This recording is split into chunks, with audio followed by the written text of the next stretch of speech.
Hey YouTube, it's Justin Kobelka here, and I'm on location again in South Africa. I'm going to show you some awesome snakes, and I'm with my good friend Wally here. A lot of people think here in South Africa that they're just collecting snakes out of the wild, but they are almost as far from where ball pythons live as we are here in America.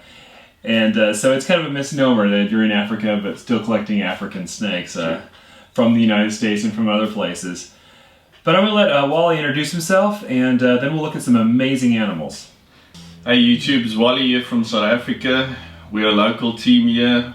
We are called BPM. We are a team of two breeders, myself and Rassie Erasmus, breeding together and specializing in ball pythons. Hopefully in the near future we will show you some new specialized morphs. We've got some interesting combos which we want to show YouTube today. Okay, so the first snake that we're showing here, this is a Mojave Lucifer leopard. Now, we know Lucifer is part of the fire, vanilla, that whole complex, right? There's a lot of them, but it's part of that complex, so it's going to be similar to your fire Mojave leopard. And this snake just looks amazing. I love the white stripe on it and the kind of the fading it has in the tail. Did this snake surprise you guys when it hatched? Yeah, big time. We didn't really expect it. We also hatched out Mojave Fire Leopard, and it looked quite different compared to this. So Lucifer turned out to be quite decent quality in the fire line. Now, this one is also possible hat pied, right? So we have a little bit of that playing in the snake, and you can see a lot of that fading in the tail, kind of the ring, and that gives you a good indication that this one might be a pied maker for you too. Correct. That is super cool. Very, very, very bold stripe and super. I don't know. This is a super healthy animal too. It's just fat and happy. I love that. Okay, here for our next snake. This is a Pastave Leopard Vanilla. So it's going to be that vanilla is in the same complex as the Lucifer in the last one. But in this one, we're adding pastel to it. And so we're getting some really awesome yellows, kind of a purpley head almost, and just a really, really amazing animal.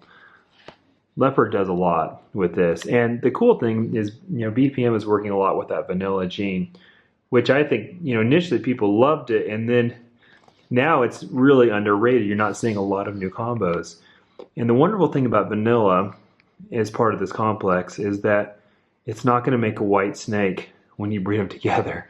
Mm-hmm. So it's more powerful as far as combos go in the future, because you can double it up in a combo and still make an amazing animal that's even brighter, even cooler. And the vanilla is just a really underrated gene at this point, I think. You made a lot of vanilla stuff this year, didn't you? Made quite a few vanilla stuff with leopard in as well. Obviously trying to aim for some vanilla cream projects with leopard in as well. But these were one of the top quality females, really exceptional. Really liking the blushing coming through, full back stripe and everything.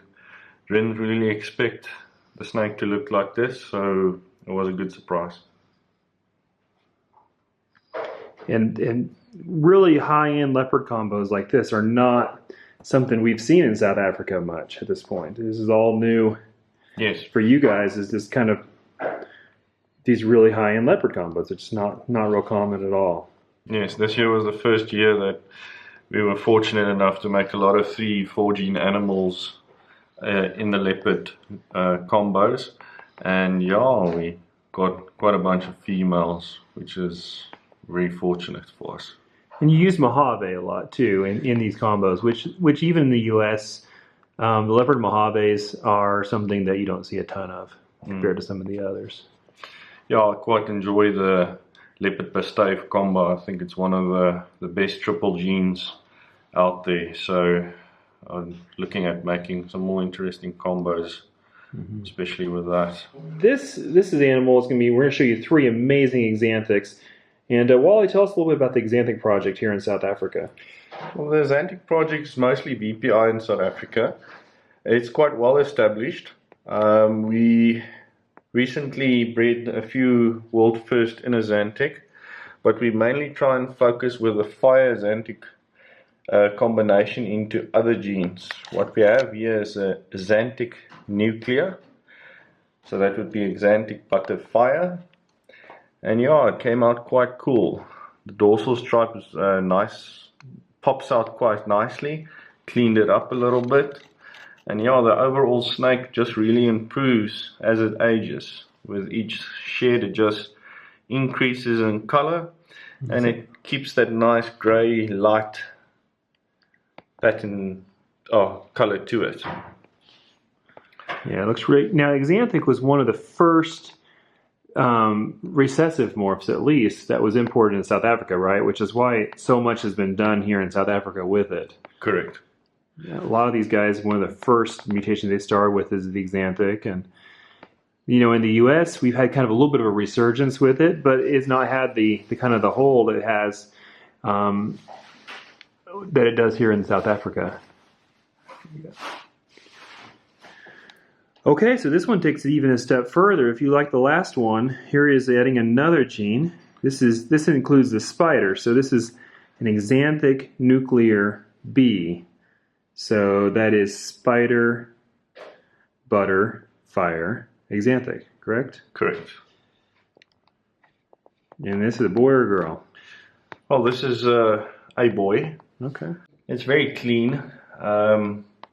We were fortunate enough to breed some of the first Axanthic fire spiders, but by adding the butter gene to this, just completely lightened it up and totally cleaned it as well. The whole nuclear section of it, the fire and the butter, really improves the snake, and I do believe as it ages with the fire gene being in there, it won't brown as much as we see with the Axanthic adult snakes. So I expect it to remain top quality as we see here, just brightening up as it ages.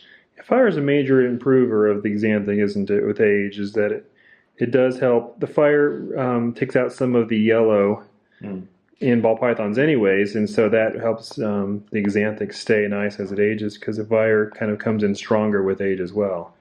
True. In my opinion, Axanthic gene kind of like died off a little bit due to the fact that the adults quite brown out in double genes. When, for instance, the first Axanthic spider was made, it was a really nice as a hatchling, but as it ages, it really browned out. And that's the top reason why people stopped breeding Axanthic. But from there, there has been a surge in it, because as we started adding more genes to it, it doesn't brown out anymore. It cleans up and it keeps this nice grey pattern to it. So that really brought the Axanthic gene back up to strength. When you're looking at 3-4 gene animals, hopefully in the future 5 gene animals, I do believe that Axanthic is on the way up again.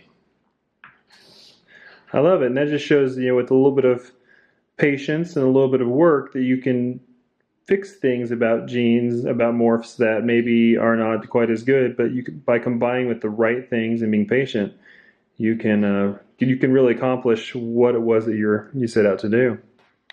Yes, but Axanthic and fire is a must-have. Okay, this is a snake that may not hold real still for us here, but what a amazing animal it is. And I'll just let Wally tell us what it is.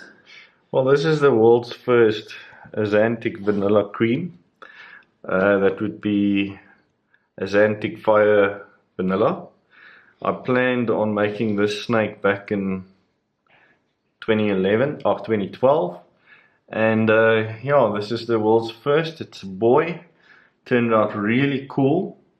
Once again, the fire and Axanthic works very well together. I think this boy will age very well with the fire in there. And the whole idea is to start making some super vanilla Axanthic combos as well. I believe the super vanilla Axanthic combos will also be extremely clean and will also add a lot of benefit to the Axanthic gene, making some really cool grey and white snakes. Absolutely. All right, one of the awesome things about BPM here in South Africa is they are working with some really awesome new mutations and really working on establishing them and showing what they can do. And this is just a little secret sneak peek for you guys about a new gene that they're working with that hopefully we'll get to see in the United States someday and get to see established in, top end ball python collections around the world. Amazing, amazing animal.